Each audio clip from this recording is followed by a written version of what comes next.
여러분 안녕하세요. 블랙입니다. 방금 전 미국의 기준금리를 결정하는 연준회의가 끝났습니다. 이번 영상에서는 과연 연준회의 때 파월 형님이 어떤 이야기를 했는지, 그리고 앞으로 어떠한 이벤트를 지켜보면 좋을지, 그리고 시장이 어떠한 식으로 흘러갈지 이것들을 차근차근 정리해 드리겠습니다. 그리고 연준회의 직전에 여러 경제 이벤트가 있었습니다. 재무부의 국채 발행 계획, 그리고 ADP 비농업 부문 고용자 수 발표, 이런 것들이 있었죠. 그런 것들도 있었지만 미국의 제조업 상태를 나타내주는 ISM 제조업 지수가 나왔습니다. 하지만 제조업 지수가 그렇게 좋지는 않았어요. 지난달에는 제조업 지수가 49까지 올라가면서 우리를 안도시켰었는데요. 하지만 이번에는 전월 대비 2.3%가 떨어진 46.7%가 나왔습니다. 미국의 제조업 상태가 그렇게 좋지는 않다는 것입니다. 그리고 제조업 지수 상세 항목을 보면 전월 대비 고용 부문이 가장 둔화가 되었습니다. 상당수의 세부 지표가 전월보다 개선되었습니다. 하지만 고용 부문에서 큰 폭의 둔화가 나오면서 전체적인 제조업 지수가 폭삭 주저앉아 버렸네요. 어쨌든 미국의 고용 둔화와 함께 제조업 지수 둔화가 나오면서 미국 증시는 시작 전부터 좋은 흐름을 보였습니다.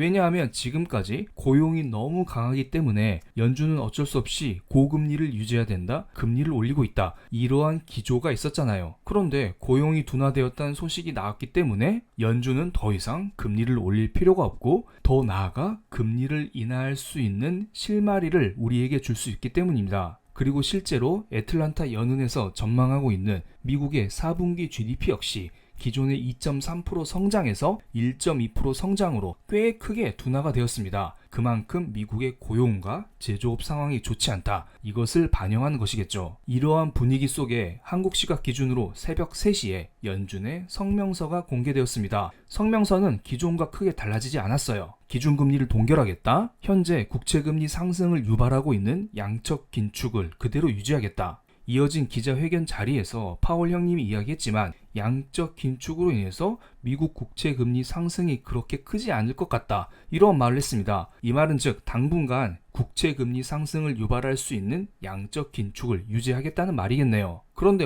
파월 형님이 양적 긴축은 그렇게 중요한 게 아니라고 했으니까 양적 긴축에 대해서는 크게 신경 쓰지 않아도 될 것 같다는 생각이 들기도 해요. 어쨌든 한국 시각 기준으로 새벽 3시에 연준의 성명서가 공개가 되었고 3시 30분에는 파월이 기자회견장에 등장을 했습니다. 이러한 모습으로 등장했습니다. 그런데 여러분, 여기에서 특이한 게 하나 있습니다. 파월의 넥타이 색깔 보세요. 넥타이 색깔이 어떤가요? 비둘기 색과 약간 비슷하지 않나요? 저 이거 보고 깜짝 놀랐습니다. 파월 형이 등장하자마자 이번에는 비둘기스러운 발언을 통해서 우리에게 선물 하나 주겠구나, 이런 생각을 했었는데 그의 입에서 나온 발언들은 매파적이었지만 지난 회의 9월달 회의에 비해서는 꽤 비둘기스러운 발언을 했습니다. 아마 넥타이부터 바꿔 매고 이번에 한번 제대로 비둘기로 변신해 보겠어 하는 각오를 우리에게 미리 내비친 게 아닐까요? 이번 연준회의의 한 줄 평은 매파적 동결이었지만 추가 금리 인상에 주저했다, 이렇게 제가 정리를 드리겠습니다. 그럼 지금부터 45일 전에 열렸었던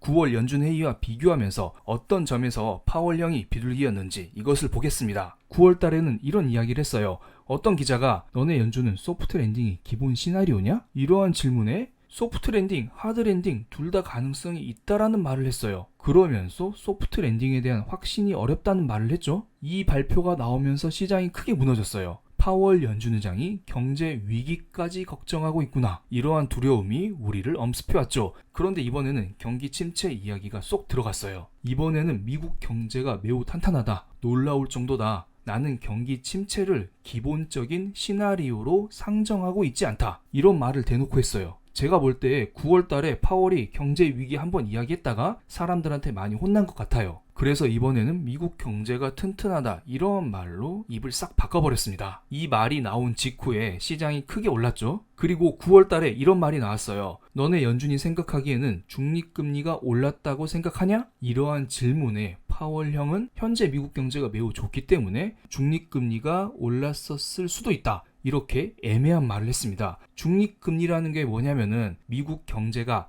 완만하게 성장하기 위한 높지도 않고 낮지도 않은 적당한 금리를 말하는 것입니다. 중립금리가 올랐다는 것은 그만큼 미국 경제가 좋다는 이야기고 기준금리를 더 올려야 할 수 있다는 이야기 때문에 중립금리가 올랐다는 말은 좋은 게 아니에요. 그런데 지난 9월 회의 때 중립금리 상향 조정 가능성을 이야기하면서 사람들을 크게 놀래켰죠. 그런데 이번에 중립금리에 대해서 잘 모르겠다란 말을 했어요. 이번에도 제가 봤을 때 9월 달에 중립금리 올랐다 이런 이야기 하면서 사람들한테 혼난 것 같아요. 그래서 이번에는 애매하게 잘 모르겠다라는 식으로 중립금리를 회피한 것 같다는 생각이 듭니다. 그리고 이번에는 지난 9월 달에 나온 점도표에 대한 질문을 하나 받았습니다. 너네 연준위원들 점도표에 따르면 앞으로 금리를 한 번 더 올린다는 말을 하고 있는데 이거 사실이냐? 너네 앞으로 12월 달에는 금리를 더 올릴 거냐? 이러한 질문에 대해서는 이건 역시 그럴 수도 있고 아닐 수도 있다. 잘 모르겠다. 이러한 식으로 요리조리 대답을 회피했습니다. 그리고 충격적인 말을 하나 더 했죠. 지금 연준은 과도한 금리 인상과 부족한 금리 인상 사이에 균형이 맞춰졌다라는 말을 했습니다. 이거 어떻게 잘 보면은 금리 인상을 더 할 필요가 없다라고 해석할 수 있지도 않을까요? 지난 2018년 12월 달에 파월 형은 분명히 이런 말을 했죠. 지금 현재 우리는 중립금리 하단에 왔다. 이런 말을 하면서 사람들은 이제 금리 인상이 끝났다라고 해석을 했고 그러면서 증시가 폭등했었던 그러한 기억이 있습니다. 5년 전 발언과 얼핏 보면 거의 비슷한 말이에요. 이 발언을 통해서 사람들에게 금리 인상이 멈췄다. 이러한 것을 돌려서 이야기한 게 아닐까 이런 생각이 들기도 합니다. 물론 여전히 물가가 높기 때문에 파월 형이 금리를 내리기에는 쉽진 않을 거라 봐요. 그렇지만 여기에서 더 이상 금리를 올리기에도 쉽지 않다고 저는 보고 있습니다. 실제로 파월 형이 그렇게 이야기를 했고요. 그리고 또 어떤 기자가 이런 질문도 했죠. 지금 미국의 기대 인플레가 너무 높은데 이것에 대해서 어떻게 생각하냐? 이러한 질문에 대해서는 파월 형은 기대 인플레도 중요한데 지금 미국의 인플레이션을 봤을 때 전체적으로 안정화되고 있다. 우리는 매우 잘하고 있다. 이러한 말을 했습니다. 그런데 어떻게 보면 미국의 인플레가 여전히 3.7%로 높긴 높아요. 그래서 파월 형이 약간 이상하다 이런 생각이 들 수도 있겠지만 이것은 사람들이 잘 모르는 사실인데요. 유럽의 소비자 물가 지수가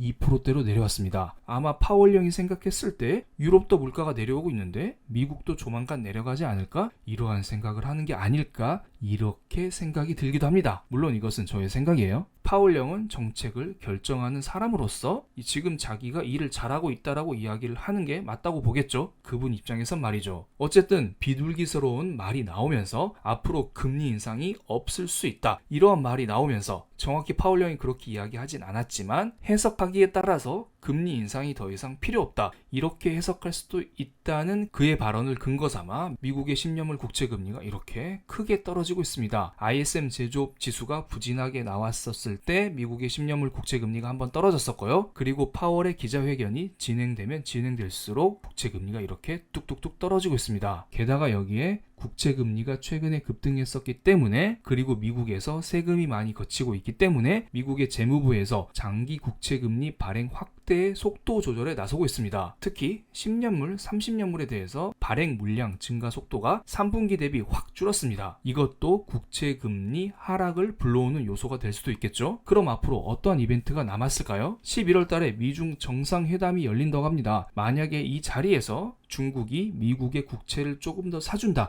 이런 이야기가 나오게 되면 미국의 국채금리가 조금 더 진정될 가능성이 어느 정도 있겠죠. 물론 반대의 경우라면 국채금리가 다시 오를 수도 있겠고요. 그리고 이번 주에는 애플의 실적이 발표가 돼요. 애플의 실적은 어느 정도 안 좋을 것으로 생각이 되는데요. 이것에 따라서 시장이 어느 정도 출렁일 가능성도 충분히 있을 것으로 보입니다. 어쨌든 지난 9월 회의에서 파월은 꽤 충격을 받았던 것으로 보입니다. 그래서 이번에는 넥타이마저 바꿔매면서 생각보다 꽤 비둘기스러운 발언을 보여줬습니다. 그러면서 미국의 4대 지수가 이렇게 일제히 급등하는 모습이 나왔고 특히 금리에 민감한 나스닥 지수가 큰 폭의 상승을 보여줬습니다. 시장이 완벽하게 V자 반등을 했다? 이제 증시가 정고점을 넘어서 폭등한다. 이렇게 보기에는 무리가 있어 보이죠. 그렇지만 어느 정도 국채금리 상단을 확인하면서 증시도 어느 정도 일시적인 하단을 확인했다. 이렇게 보는 게 맞다고 보고요. 조금 더 증시에 대한 전반적인 흐름, 섹터별 흐름에 대해서는 11월 달에 있을 멤버십 라이브를 통해서 여러분께 구체적으로 공유를 드리겠습니다. 그리고 많은 사람들이 금리 인상과 금리 인하 그리고 금리 동결 이것에 대한 전망, 이것에 대한 시나리오에 대해서 여러 가지 혼돈이 많은데요. 이것에 대해서도 제가 조만간 영상으로 정리를 해서 여러분께 공유를 드리는 시간을 갖겠습니다. 그럼 오늘 영상 여기서 마치겠습니다. 감사합니다.